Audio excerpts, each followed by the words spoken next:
प्रिय छात्रों, इस वर्ष सीबीएसई ने कक्षा 10वीं के पाठ्यक्रम में एक नया विषय शामिल किया है, जो है संदेश लेखन।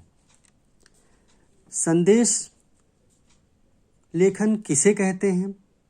तो यह संदेश लेखन संदेश से बना है। संदेश, जिसे अंग्रेजी में मैसेज कहते हैं, संदेश के माध्यम से संक्षिप्त रूप में अपनी किसी बात को लिखकर भेजा जाता है। संदेश लिखना बहुत ही आसान है। बस थोड़ी सी तैयारी और अभ्यास के द्वारा आप परीक्षा में पूरे अंक प्राप्त कर सकते हैं। परीक्षा में यह 5 अंकों का पूछा जाएगा। छात्रों, संदेश लेखन कोई नया विषय नहीं है। संदेश पहले भी लिखकर भेजे जाते थे। आज के समय में जब से यह मोबाइल का युग आया है, मैसेज की वजह से हमारा कार्य बहुत आसान हो गया है। यह संदेश भी इसी आधुनिक मोबाइल के मैसेज से संबंधित है।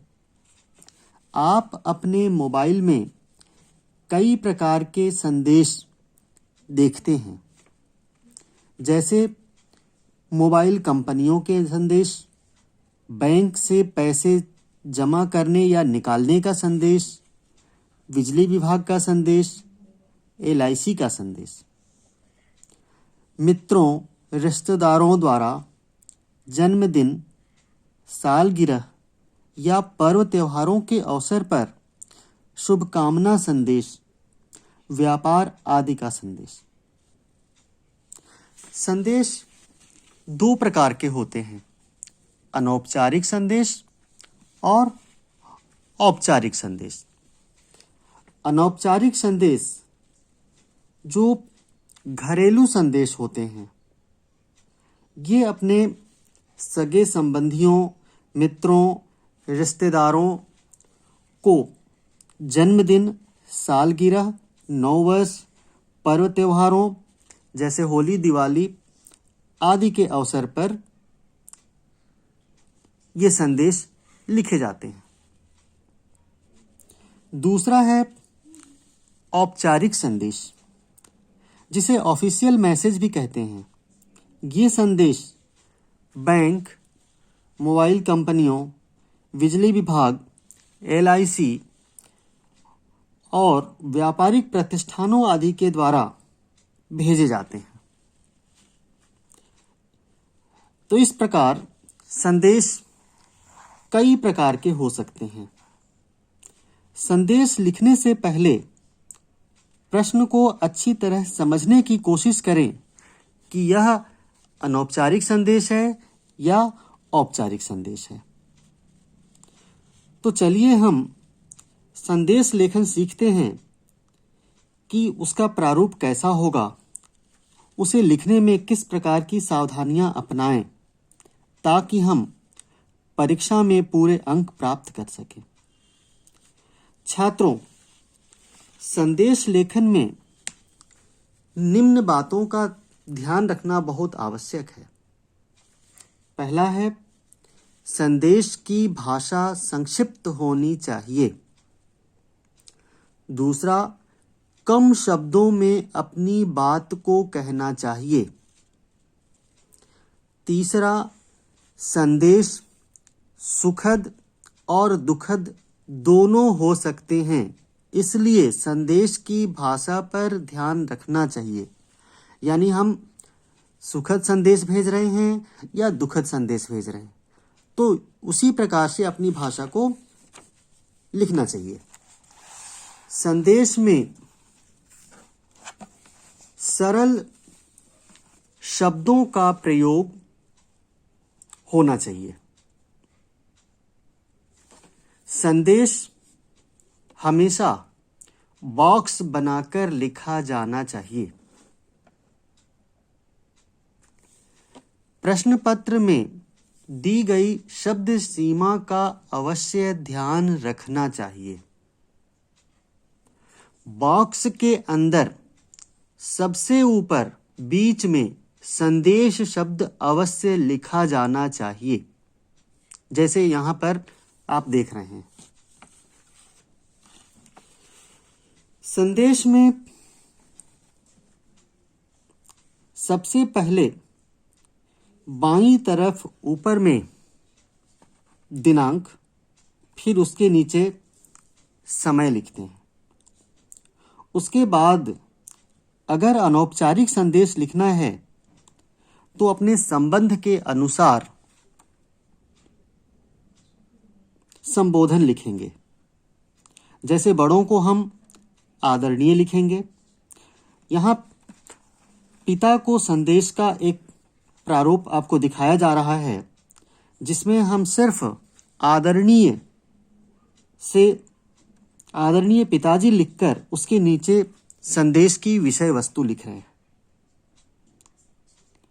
विषय वस्तु लिखने के पश्चात नीचे सीधे अपना नाम या पद लिखेंगे।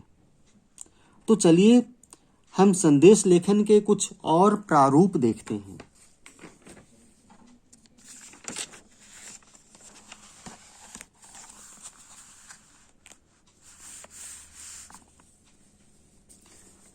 एक मान लीजिए आपको यह प्रश्न दिया जाता है कि ग्राहक के द्वारा खाते से 5,000 रुपये निकाले जाने के पश्चात शेष राशि के बारे में सूचना देने हेतु भारतीय स्टेट बैंक की ओर से लगभग 30-40 शब्दों में संदेश लिखिए।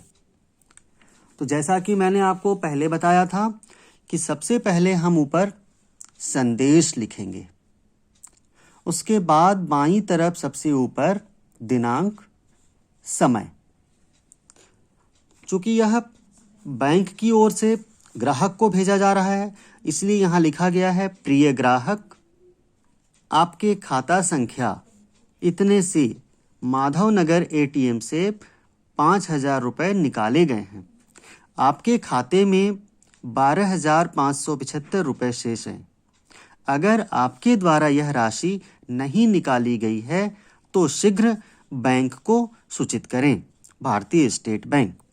तो इस तरह से बैंक की ओर से ग्राहक के खाते की राशि की सूचना दी जा रही है, एक संदेश के रूप में, मैसेज के रूप में, जिसे हम मैसेज कहते हैं। उसी तरह से एक दूसरा प्रश्न लेते हैं। अपने मित्र शांतनु को जन्म दिवस की बधाई देने हेतु शुभकामना संदेश लिखें। सबसे पहले ऊपर में हम संदेश लिखेंगे और फिर उसके बाद बाईं तरफ नीचे दिनांक, समय, फिर प्रिय शांतनु, तुम्हें जन्म दिवस की हार्दिक बधाई।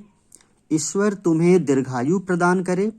तुम निरंतर अपने जीवन में प्रगति के पथ पर बढ़ते रहो। इन्हीं शुभकामनाओं के साथ राकेश। यहाँ पर तुम्हारा मित्र, तुम्हारा जो भी संबंध, वो लिखने की जरूरत नहीं, सीधे अपना आप नाम लिखेंगे। इससे पहले जो हमने यह संदेश देखा था कि बड़े भाई का दीपावली पर्व पर घर नहीं आ पाने की सूचना देने हेतु पिताजी को एक संदेश लिखिए। तो उसका यह प्रारूप था, सबसे पहले ऊपर संदेश, दिनांक, समय, फिर लिखा गया है, आदरणीय पिताजी, आपकी अनुपस्थिति में भैया का फोन आया था कि वे दीपावली पर्व के अवसर पर घर नहीं आ पाएंगे। आप स्वयं फोन करके बात कर लें, दीपिका। तो इस तरह से ये संदेश लिखे जाते हैं और भी बहुत अनेक तरह के संदेश होते हैं। जैसे मान लीजिए एक प्रश्न आपका परीक्षा में पूछा जाता है, प्रधानमंत्री की ओर से समस्त देशवासियों को दीपावली का शुभकामना संदेश लिखें। उसी तरह से एक और प्रश्न पूछा जा सकता है, उपभोक्ता को बिजली विभाग द्वारा बकाया बिल का शीघ्र भुगतान करने हेतु एक संदेश लिखें। तो मुझे उम्मीद है कि संदेश लेखन आपको अच्छी तरह समझ में आ गया होगा। धन्यवाद।